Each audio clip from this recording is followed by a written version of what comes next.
ಧರ್ಮಸ್ಥಳದ ಶ್ರೀ ಮಂಜುನಾಥ ಸ್ವಾಮಿಯ ಸನ್ನಿಧಿಯಲ್ಲಿ ಕಳಂಕ ತರುವ ಬಹಳ ದೊಡ್ಡ ಷಡ್ಯಂತರ ನಡೆದಿತ್ತು. ಹಿಂದೂಗಳ ಧಾರ್ಮಿಕ ಶ್ರದ್ಧೆಗೆ ಕೊಡಲಿ ಪೆಟ್ಟು ಕೊಡುವ ಷಡ್ಯಂತ್ರಗಳು ನಡೆದಿತ್ತು ಎಂದು ಶಾಸಕ ಹಾಗೂ ಬಿಜೆಪಿ ಪಕ್ಷದ ರಾಜ್ಯಾಧ್ಯಕ್ಷ ಬಿ.ವೈ. ವಿಜೇಂದ್ರ ಹೇಳಿದರು. ರಾಜ್ಯ ಬಿಜೆಪಿ ಕಾರ್ಯಾಲಯ ಜಗನ್ನಾಥ ಭವನದಲ್ಲಿ ಇಂದು ಮಾಧ್ಯಮಗಳ ಜೊತೆ ಮಾತನಾಡಿದ ಅವರು, ಅಂದಿನ ಮುಖ್ಯಮಂತ್ರಿಗಳಾಗಿದ್ದ ಸಿದ್ದರಾಮಯ್ಯನವರು ಯಾವುದನ್ನು ಪರಾಮರ್ಶೆ ಮಾಡದೆ ಯಾರೋ ಬೀದಿಯಲ್ಲಿ ಹೋಗುವವರು ಹೇಳಿದ್ದಾರೆ ಎಂದು ಎಸ್ಐಟಿ ತನಿಖೆಗೆ ಆದೇಶಿಸಿದ್ದು ಸಮರ್ಪಕ ನಿರ್ಧಾರ ಆಗಿರಲಿಲ್ಲ ಎಂದು ಅಪೇಕ್ಷಿಸಿದರು.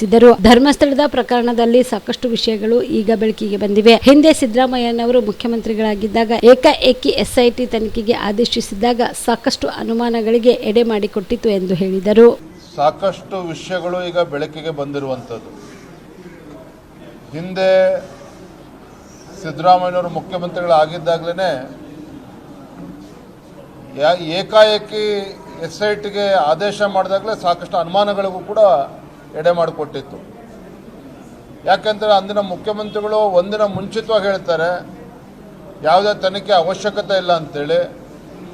ಆದರೆ ಮಾರನೇ ದಿನವೇ ಏನು ಕೆಲವು ಪಟಭದ್ರ ಹಿತಾಸಕ್ತಿಗಳು ಮುಖ್ಯಮಂತ್ರಿಗಳನ್ನು ಅವರ ಸ್ವಗೃಹದಲ್ಲಿ ಭೇಟಿ ಮಾಡಿದ ನಂತರದಲ್ಲಿ ಮುಖ್ಯಮಂತ್ರಿಗಳೇ ಎಸ್ಐಟಿಗೆ ಆದೇಶ ಮಾಡಿರುವಂಥದ್ದು ಕೂಡ ನಾವು ನೋಡಿದ್ದೇವೆ.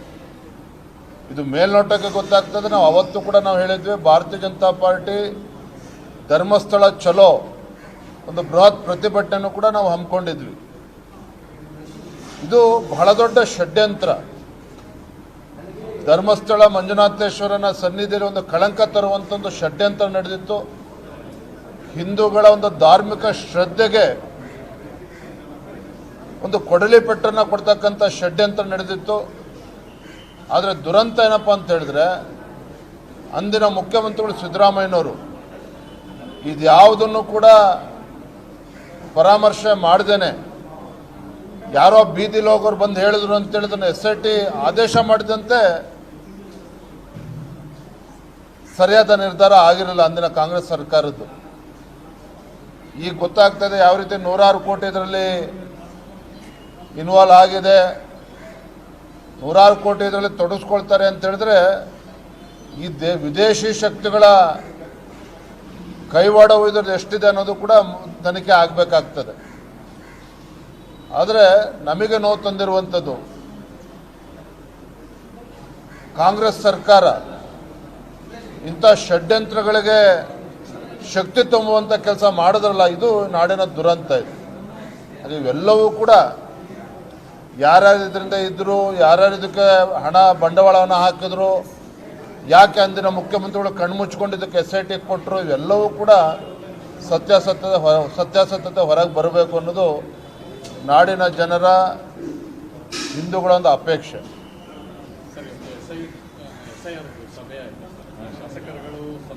ದಸರಾ ದೀಪಾವಳಿ ಹಬ್ಬಕ್ಕೆ ಬಟ್ಟೆಗಳು ಎಲ್ಲಿ ಖರೀದಿ ಮಾಡಬೇಕು ಅಂತ ಯೋಚನೆ ಮಾಡ್ತಾ ಇದ್ದೀರಾ? ಹಾಗಾದ್ರೆ ಚಿಂತೆ ಯಾಕೆ? ಮಿರಾ ಮೆನ್ಸ್ ಅವೆನ್ಯೂ ಬಟ್ಟೆ ಶೋರೂಮ್ ನಲ್ಲಿ ಪುರುಷರಿಗಾಗಿ ಹೊಸ ಲುಕ್ ನ ಬಟ್ಟೆ ಬಂದಿದೆ. ಹಬ್ಬಕ್ಕೆ ವಿಶೇಷವಾಗಿ 100ಕ್ಕೂ ಅಧಿಕ ಬಣ್ಣಗಳ ಕುರ್ತಾ ಸೇರಿದಂತೆ ಹೊಸ ಹೊಸ ಡಿಸೈನ್ ಉಳ್ಳ ಬಟ್ಟೆಗಳು ಇವೆ. ತಡ ಯಾಕೆ?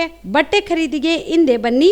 ನಿಮ್ಮ ಕಲಬುರಗಿಯ ಮಿರಾ ಮೆನ್ಸ್ ಅವೆನ್ಯೂಗೆ. ನಿಮ್ಮ ಮನೆಯಲ್ಲಿ ಮದುವೆ ಇದೆಯಾ? ಮದುಮಗ ಸೇರಿದಂತೆ ಸಂಬಂಧಿಕರಿಗೆ, ಸ್ನೇಹಿತರಿಗೆ ಬಟ್ಟೆ ಖರೀದಿ ಮಾಡೋದಿದೆಯಾ? 10 ಅಂಗಡಿಗೆ ಹೋಗಿ ಬಟ್ಟೆ ಹುಡುಕುವ ಬದಲು ಎಲ್ಲಾ ರೀತಿಯ ಹಬ್ಬಗಳ, ಮದುವೆ, ಶುಭ ಸಮಾರಂಭ ಸೇರಿದಂತೆ ಎಲ್ಲಾ ರೀತಿಯ ಬಟ್ಟೆಗಳು ಇದೀಗ ಒಂದೇ ಸೂರಿನಡಿಯಲ್ಲಿ ಕಲ್ಪಿಸಿದ್ದಾರೆ. ಹಾಗಾದ್ರೆ ಚಿಂತೆ ಬಿಡಿ. ನಿಮ್ಮ ಕಲಬುರಗಿಯಲ್ಲಿ ಮಿರಾ ಮೆನ್ಸ್ ಅವೆನ್ಯೂ ಪುರುಷರ ಬಟ್ಟೆಗಳಿರುವ ಬೃಹತ್ ಶೋರೂಮ್ ಪ್ರಾರಂಭಿಸಿದ್ದಾರೆ.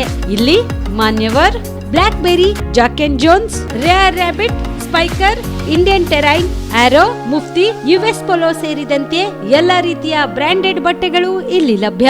ಇನ್ನೊಂದು ವಿಶೇಷ ಏನೆಂದ್ರೆ, ಮದುಮಗನಿಗೆ ಹಾಗೂ ಸಂಬಂಧಿಕರಿಗೆ ಮದುವೆಗೆ ಬೇಕಾದ ಎಲ್ಲಾ ರೀತಿಯ ಬಟ್ಟೆ, ಸೂಟ್, ಶೇರ್ವಾನಿ, ಜೋಧ್ಪುರಿ, ಬ್ಲೇಸರ್, ಪೇಟಾ, ಶೂಸ್ ಸೇರಿದಂತೆ ಎಲ್ಲಾ ರೀತಿಯ ವಸ್ತುಗಳು ಇಲ್ಲಿ ರಿಯಾಯಿತಿ ದರದಲ್ಲಿ ಲಭ್ಯ. ಮತ್ತ್ಯಾಕೆ ತಡ?